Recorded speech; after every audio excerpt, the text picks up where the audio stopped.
Avec cette éternelle question qui revient, le rail est-il né à Oujda ou à Oran? Le rail, musique de la jeunesse maghrébine avec ses icônes, Khaled, les frères Bouchnak, Cheb Hesni et plus récemment Cheb Amaria ou Cheb Houssem.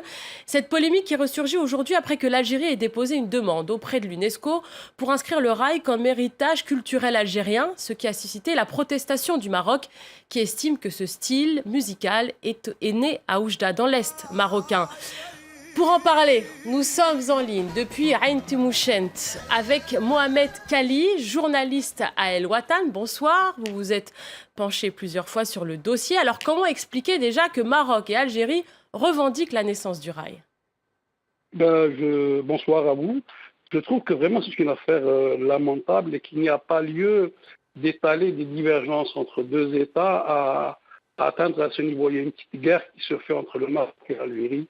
Pour la consommation de politique interne. C'est à ce niveau-là qu'il faut situer l'affaire.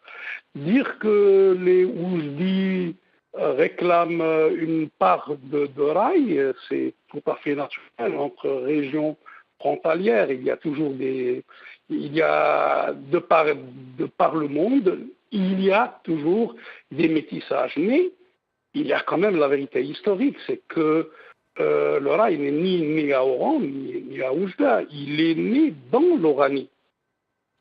Et cet Oranie, ça va de Oran à Timouchent, Sidi Bel Abbès et jusqu'à Saïda, le pays de Chebmami. Cette région-là, il est né dans les années 30, au moment où les femmes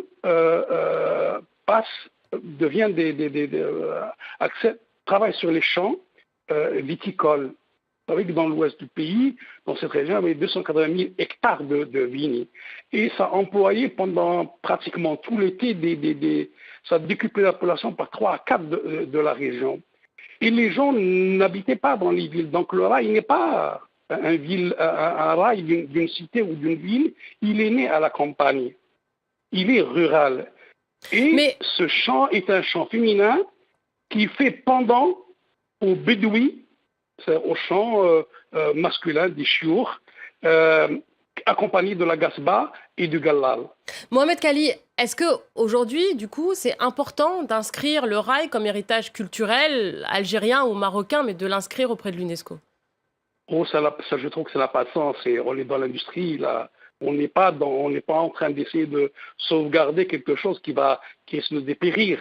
C'est vrai que le rail est en train de dépérir, que le rail ne produit plus, qu'il y a actuellement, le piratage fait qu'il n'y a plus aucun chanteur ou musicien digne de ce musicien vraiment valable qui enregistre actuellement.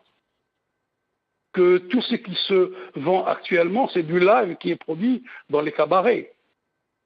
Il n'y a plus rien de même Cheb Khaled, maintenant ce n'est plus du rail, c'est de la world music.